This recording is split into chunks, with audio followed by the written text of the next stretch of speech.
Hi, everybody. I guess we're getting the fast version. So the title of this talk is Flux Unfiltered, or When Bart and Andy Went to a Wedding. This is a true story, all right? And I've got 7 minutes to tell you. So, my name is Bart. I'm based in Bilbao, in the north of Spain, the Basque Country. When I'm in the United States, I'm normally in Vallejo, California with my family. I also shout out to my nieces. They still don't understand what my job is, so I'm hoping this talk can clarify that a bit. I happen to be the host of Cube FM. How many of you have ever heard of Cube FM? Good. All right. More of you will by the time this talk is over. I do other things. I have ADHD, and you're going to see that in action. Yeah. So I work for LearnKube, and I run the podcast, which is called Cube FM. All right, where the Flux docu-series is hosted.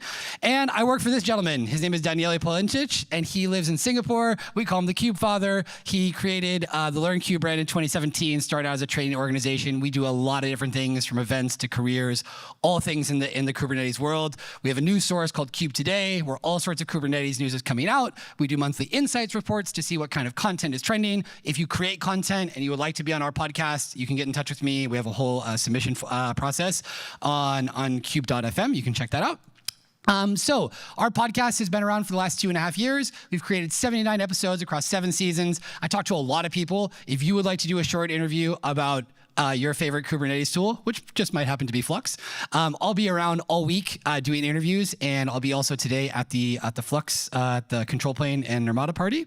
Now, this story, like I said, started out at a wedding. Last year, at the end of September, I happened to be attending a wedding in London, and I was not alone because Andy Martin was there, as well as with some other folks. And Andy and I started having a conversation, right? So we were talking about a few different things. And so this is a real picture of Andy that I took. And so nothing is more powerful than an idea whose time has come. Now, Andy didn't say that. Victor Hugo did. But Andy also said a lot of things that day. And I happened to capture some of them in pictures and in videos. And so I said to Andy, all right, Andy, I got an idea. Andy responded and said, hope it has champagne involved. And it did. Mind you, I was behind the camera drinking water the entire night. I did not drink anything that Andy did. But the two of us were talking, and we said, hey, you know what? There's been all these different documentaries in the Kubernetes community in the CNCF about different open source projects. Why not one about Flux? And so Andy said, be bloody, bold, and resolute. He loves to quote Shakespeare. Right? It's from Macbeth. I said, let's make a documentary about Flux. And Andy asked, but of course, you have made documentaries, right? And that's when I had to answer, well, maybe. I have done other things on YouTube. These are some videos I made for children during the pandemic from my kitchen. But I've done a lot of different things. Or as James Brown used to say, I don't know karate, but I do know crazy. So what we decided is that if we're going to put this together, how are we going to do it? All documentaries need an objective, characters, and each segment needs a setup, conflict, and resolution. All right. So we decided to split this into 4 parts in terms of how we were going to create this. All right. The objective was to tell the story of Flux, this project that had come so far, all the trials and tribulations it had been through, and all the people who had participated along the way to share their vision and their experience. So the first episode, we featured Alexis, Andy, and Chris Anichek from the CNCF to get their background, their story on where this came from, the problems it was responding to, the development over time. I know Andy mentioned in his talk, about when he first started getting involved in it. So tracing, that journey. Then from there, episode 2, we knew we needed to talk to Michael and Stefan, so I sat down with them in London and recorded their conversation about them sharing their experience about how Flux V2 got created. In addition, in order to get credibility for any open source project, it's nice if it's working in our home lab, but seeing that get scaled to large organizations, is particularly in highly regulated environments, as in the case of Philippe in a very large telco, which is Orange, and in the case of Arnab in Nomura, looking at financial institutions.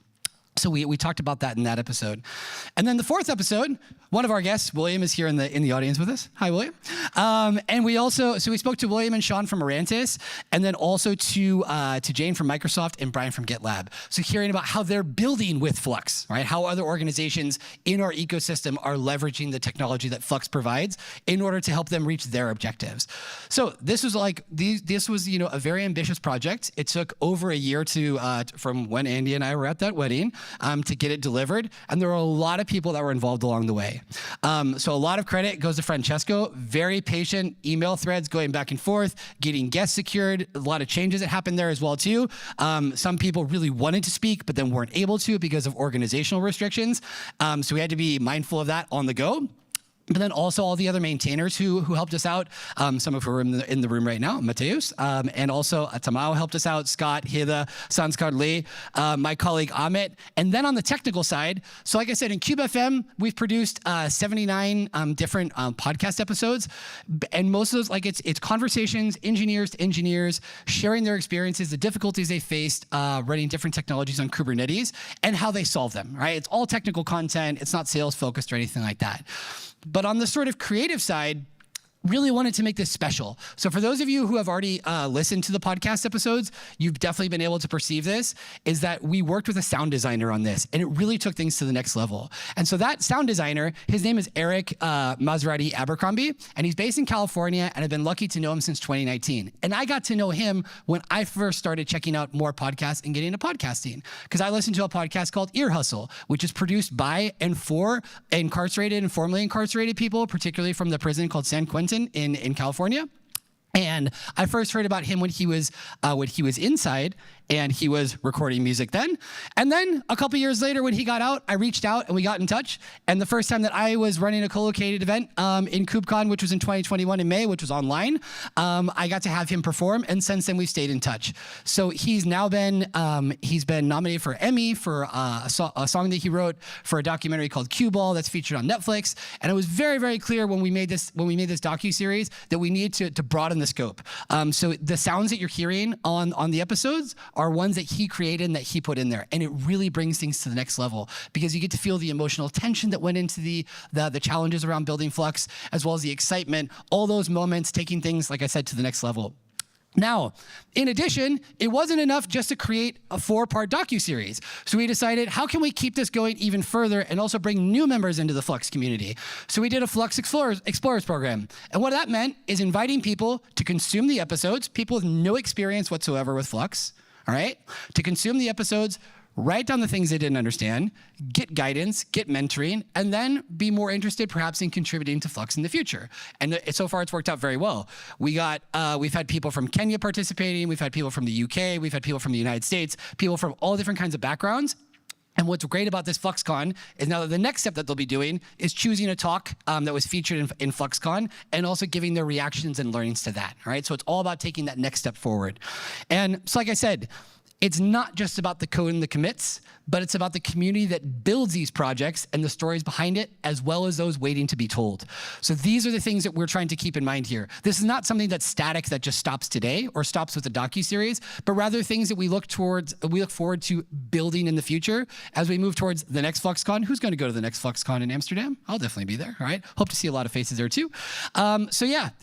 And last but not least, if you've got a wedding, make sure to invite Andy and myself. We'd be happy to attend and find another open source project to start with you. So yeah, thank you. Before we finish up, just want to say thanks so much for having me. If you're going to be attending KubeCon, please check out YAML.games. We'll be doing the YAML games, which are quizzes at 6 different booths throughout the 3 days of KubeCon, where you can win prizes, show off your Kubernetes knowledge, and win some really cool custom stickers from LearnKube. Thank you, everybody. Cheers.